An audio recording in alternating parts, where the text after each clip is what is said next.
نحمده ونصلي علی رسولہ الکریم بسم اللہ الرحمن الرحیم۔ صرف 5 منٹ کا مدرسہ قرآن و حدیث کی روشنی میں۔ 9 صفر المظفر۔ نمبر 1، اسلامی تاریخ، تورات کا ملنا اور بنی اسرائیل کی سرکشی۔ اللہ تعالیٰ نے 4 مشہور آسمانی کتابوں میں سے تورات حضرت موسیٰ علیہ السلام کو بنی اسرائیل کی ہدایت کے لیے عطا فرمائی۔ ان کی قوم نے اس پر عمل نہ کرنے کے لیے حیلہ بازی شروع کر دی۔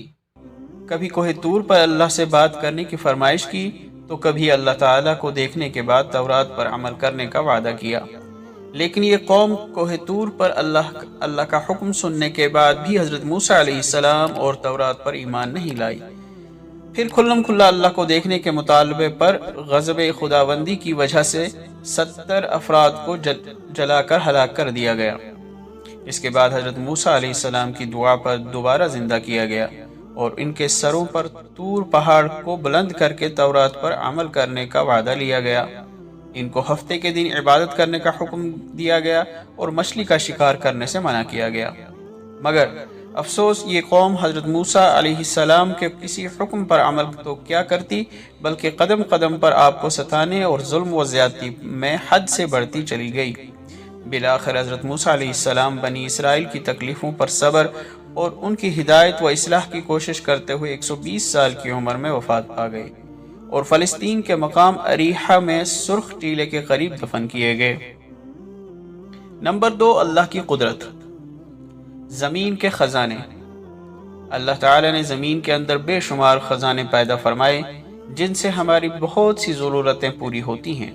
کہیں زمین سے مختلف قسم کے رنگ برنگی قیمتی پتھر نکلتے ہیں جن کو ہم اپنے گھروں میں استعمال کرتے ہیں، کہیں کوئلہ نکلتا ہے جو جلانے کے کام آتا ہے، اور کسی جگہ سے پیٹرول نکلتا ہے جس سے بڑی بڑی مشینیں، ہوائی جہاز، ریل گاڑی اور دوسری سواریاں چلائی جاتی ہیں، اور اسی زمین سے سونا چاندی بھی نکلتا ہے جن سے زیب و زینت کے لیے قیمتی زیورات بنائے جاتے ہیں، اور اسی زمین سے پھل پیدا ہوتے ہیں جو انسانی جسم کو طاقت بخشتے ہیں۔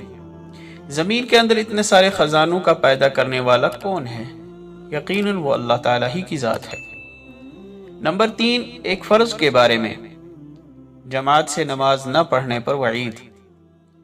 حضرت عبداللہ بن عباس رضی اللہ عنہ سے کسی نے پوچھا کہ ایک شخص دن بھر روزہ رکھتا ہے اور رات بھر نفلیں پڑھتا ہے مگر جمعہ اور جماعت میں شریک نہیں ہوتا، اس کے متعلق کیا حکم ہے؟ انہوں نے فرمایا یہ شخص جہنمی ہے۔ نمبر 4، ایک سنت کے بارے میں، قبر پر مٹی ڈالنا۔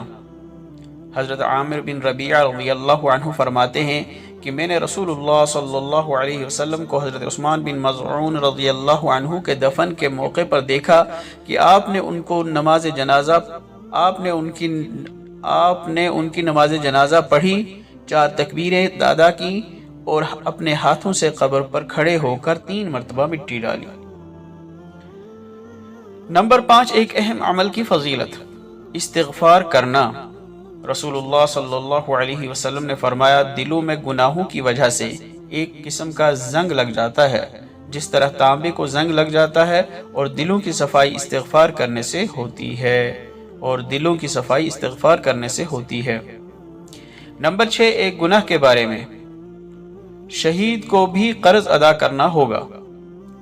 رسول اللہ صلی اللہ علیہ وسلم نے فرمایا اس ذات کی قسم جس کے قبضے میں محمد کی جان ہے، اگر کوئی شخص اللہ کی راہ میں مارا گیا پھر کچھ دیر زندہ رہا اور قرض نہ ادا کیا تو جنت میں داخل نہیں ہوگا جب تک کہ اپنا قرضہ ادا نہ کرے۔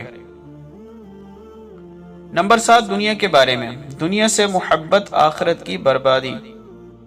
رسول اللہ صلی اللہ علیہ وسلم نے فرمایا جس نے اپنی دنیا سے محبت کی اس نے اپنی آخرت کا نقصان کیا، اور جس نے آخرت سے محبت کی اس نے اپنی دنیا کا نقصان کیا، تو تم لوگ باقی رہنے والی آخرت کو ختم ہونے والی دنیا پر ترجیح دو۔ نمبر 8، آخرت کے بارے میں، اللہ کے ولی کی کامیابی۔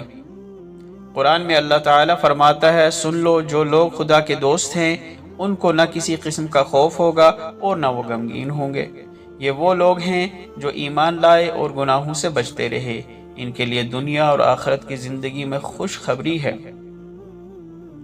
نمبر 9، طب نبوی سے علاج، زہر اور جادو سے حفاظت۔ رسول اللہ صلی اللہ علیہ وسلم نے فرمایا، جو شخص صبح صبح بغیر کچھ کھائے پیے 7 عجوا کھجوریں استعمال کر لے تو اس کو اس دن نہ تو زہر سے نقصان ہوگا اور نہ جادو کا اثر ہوگا۔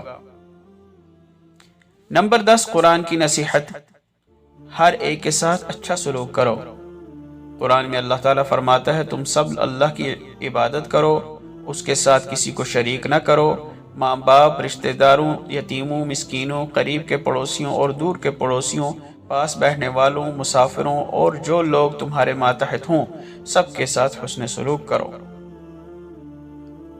اللہ تعالیٰ عمل کرنے کی توفیق عطا فرمائے۔ وآخر دعوانا ان الحمد للہ رب العالمین۔